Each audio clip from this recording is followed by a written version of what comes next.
Okay, good morning po. Minsan pa. Narito pa rin po tayo sa bayan ng Silaanga. Partikular, nandito naman tayo sa Aguinaldo Highway uli. Opo, yan. Oras po natin ay 9:10 ng magandang umaga. March 3, mga kabayan. Opo. Marso na kaagad. Opo. Ang bilis ng panahon, ano? Oh, summer na. Ang bibisitahin po natin ngayon ay yun naman pong alignment nitong Calax, no? From dito sa Silang West Interchange o dito nga po sa Aguinaldo ay pupuntahan uli natin yung pinuntahan natin last month diyan sa may Barangay Adlas. Yan po yung alignment niya papunta doon sa Governor's Drive. Yes. Meron na rin mga mangilan-ngilang pagbabago rito, oh. Ayan, oh. Oh, wow. Supposed to be sa ilalim din po ito dadaan. Naunahan pa siya ng Governor's Drive. Oo. Opo, yan. At balita natin, medyo malaki na yung improvement diyan sa Governor's Drive. Yung rerouting ay yung diversion road, I mean, ng Governor's Drive ay pinadaanan na po. Opo. Then yung sa may Arnaldo Highway ay binubutas na yung ilalim sa mga subsection niya, o kung tawagin nga natin sa mga ordinaryong termino ay tulay. Opo, yan.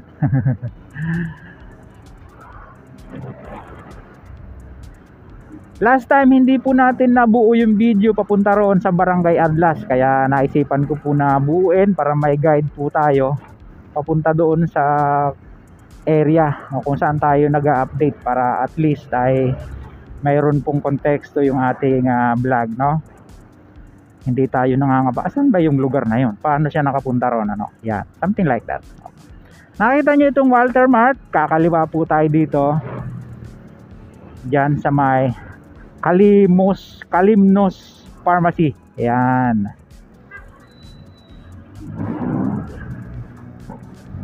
Okay. Antay natin may magbigay. Ganun talaga. Yan. Dito na yon. At sabi ko nga po sa inyo, nabanggit ko nung nakaraan, itong way na ito, papunta po ito doon sa may Boys Town School, yung Sister of Mary, na dito naman puro lalaki yung estudyante, kaya Boys Town ang tawag sa kanya. Pero hindi na tayo abot doon. Kung natatandaan nyo, ay umakyat tayo pagkalagpas po ng tulay na yan, ay mayroon dyang rough road na padiretso, kasi pakurba yung papunta ng Sister of Mary. Yan. Barangay Adlas, Silang Cavite. Ayan nga, nandun nga pala sa arko, hindi ko lang napansin nung una. Barangay Adlas. Ayan. Salamat po sa nag-comment, mga bossing, kasi hindi naman tayo taga rito. Opo. Yan. Kukumustahin natin, kasi meron din ditong temporary road na ginagawa, o kung tawagin niya ay diversion road, kahit maiksi lang, no? Kasi di umano ay sa ilalim din dadaan, subsection din siya. Lalagyan din siya ng tulay. Ano ba yan? At ito namang ating nadadaanan, parang ready mix siya, no? Yung planta ng ready mix. Nakita nyo itong tinutumbok nating bahay, ang ganda niya, ano? Oh, parang simple lang siya, pero ang lakas ng dating, no? Hindi kaya gawa ng kulay.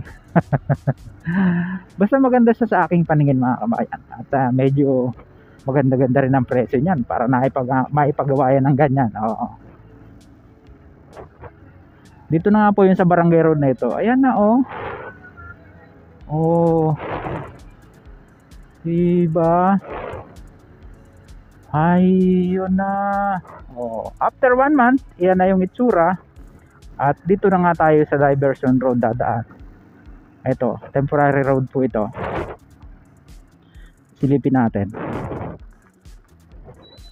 Oh, sa ilalim, tama, sa ilalim ang daan, di ba? Bubutasin yan. At ito, lalagyan to ng tulay. Yan. Pero don't expect too much, ika nga, no? Antabayanan pa rin natin yung mga susunod na ano dito na development. Pansamantala ay kuha muna tayo ng aerial footage, mga pal.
Ayun, nasilip po natin doon, sabi nung ating napagtanungan na taga rito, wala pa po daw daan dyan. Walang daan, maliban nabutasin nga po ito ng Calax, yung kanyang alignment papunta doon. At doon po siya tatago sa may Wilcon Depot, sa may San Miguel Pure Foods, no? Hanggang dyan na nga po yan sa may Governor's Drive. At ito, yung alignment niya papunta doon sa Silang West ay maganda na, kitang kita na sa ating aerial shot. Ayan, no, nakita nyo yan. At napasilip na rin po natin sa inyo yan kanina. So yun po yung ating monthly update dito nga po sa lugar ng alignment po ng Calax from Silang West Interchange or Aguinaldo papunta nga po dyan sa Governor's Drive. Samantala, sa mga ngayon lang po na pagawi sa ating munting channel, sana po huwag niyong kalimutang mag-like at mag-subscribe. Pakipindot po ang notification bell para lagi po kayong updated anytime mag-upload po tayo ng video. Pangmuli si Kabayang Alex, lagi nagpapaalaala. Mag-ingat po tayo, lagi tayong manalangin, pagpasalamat sa Diyos. See you po on my next vlog, God willing. Hasta, bye bye.